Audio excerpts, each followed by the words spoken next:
Chris, the High Peak Chaplain, and this is Echo. So this week, our weekly prayer theme is the word worship. Now, worship is that moment when we encounter God and we come and we spend time with Him. Sometimes we come to Him because we're sad or we're upset or we're lonely and we want someone to talk with or someone to look after us. Sometimes we come to God in worship because we're really happy and we want to celebrate something. And naturally, we'd want to celebrate with God. Now, this week we're going to look at a very particular story. And it's a story of Moses and the burning bush.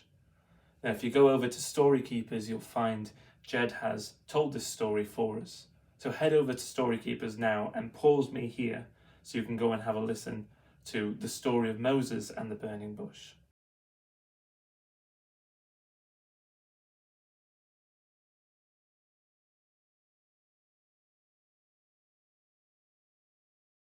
Now, hopefully you had a chance to listen to Jed, but if not, don't worry, I will simplify or oversimplify. So Moses, really important guy in the Old Testament, has now gone and he's left Egypt. He was a prince, he was loving life, he was rich, he had all the toys in the world, all the best stuff, all the money, and he decided he just left Egypt, he left it all and he became a shepherd, became a guy who looked after not his sheep, they weren't his, they belonged to his wife's dad. So he now looks after his wife's dad's sheep. And whilst taking them out, he encounters a bush. Just, normal bush. You'd find it in your garden, a little bit like this, doing bush things. And this bush had something different to it though. This bush was on fire. Now usually when something's on fire, it shrivels up, it dies, it becomes ash. You probably saw it a little bit on bonfire night recently. This whole, the way that fire works is it destroys really anything it touches. But this bush was perfectly intact. It stayed normal. It looked as if it wasn't even on fire. If it wasn't for these great big massive flames, you wouldn't know this bush was on fire. And as Moses comes further forward to investigate this, a voice comes from the bush, and it's the voice of God. This is how he has chosen to appear to Moses, in the form of a burning bush, in the form of something a little bit unusual and a little bit spectacular. And he stops Moses and he says, "Moses, take off your sandals, because you stand on holy ground." Now we're going to look at that a little bit today, and that particular line. Now some of you will be used to, when you go to a friend's house, or you maybe go to a grandparent's house, or to anyone else's house, back when we were allowed to, of course, you would often think, right, I should take off my shoes, because, goodness knows where I've been. There's probably mud all over them, there's probably a bug or two, I might have a bit of blue tack, there might be a rock in there, and you don't want to get this all over someone else's nice house. And this was the same idea back in the time of Moses, that holy ground was sacred and we should step on holy ground with nothing between us and God. So that's the thing, that's what shoes do for us, don't they? They separate us from the world a little bit. They keep us at a safe distance so that we aren't getting muddy feet, we aren't getting hurt feet, we aren't ruining our feet. But actually what God asks us to do is, no, this here is holy ground.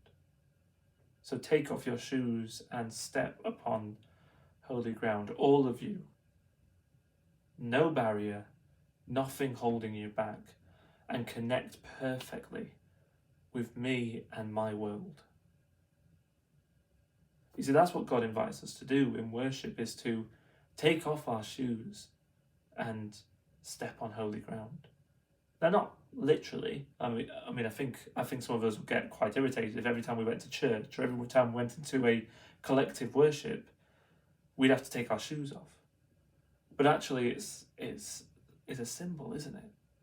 It's that idea that, right, when I come to worship, what am I bringing with me? And what actually is stopping me from connecting with God?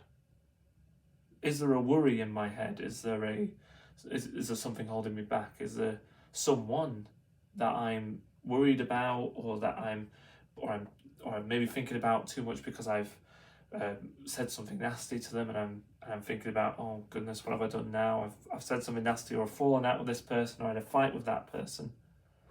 And sometimes we bring things to worship that stop us from connecting fully to that holy ground, to that space where God says, come and be a part of my world, come and encounter me perfectly, with no barriers, with no filters. So what we're going to do today as part of our echo activity is you will have somewhere around, hopefully your teacher will have it now, is a sheet. And on this sheet there are 2 sandals. Now obviously God said to Moses, take off your sandals, you stand on holy ground. So what we're going to do is we're going to look at those sandals, and there's space on them for us to write things. So what I'd like you to do is to think of some things maybe right now that are worrying you, some things that are holding you back, those things that are just on your mind constantly and they distract you from what you're doing. They might also be distracting you from when you're trying to play outside, or when you're having a conversation with someone. This little thought just comes in. Someone you're worried about, something you're worried about. Maybe as well, some of us have something we're really scared of. Our deepest fear, our biggest fear. For some of us it might be spiders, but for some of us as well it might be making someone sad. For someone else it might be getting something wrong. And for someone else it might be not being the best I can be. So take some time now to fill in those sandals. And what we're going to do is we're going to leave those sandals. You'll see on the sheet as well, it says, take off your sandals, for now you stand on holy ground. So these sandals are going to be a symbol of everything that we should be leaving behind and not worrying about, and actually handing over to God. Because he wants to take these worries away from us. He wants to make us free of all worry and all fear and all pain. And he wants us to step on holy ground.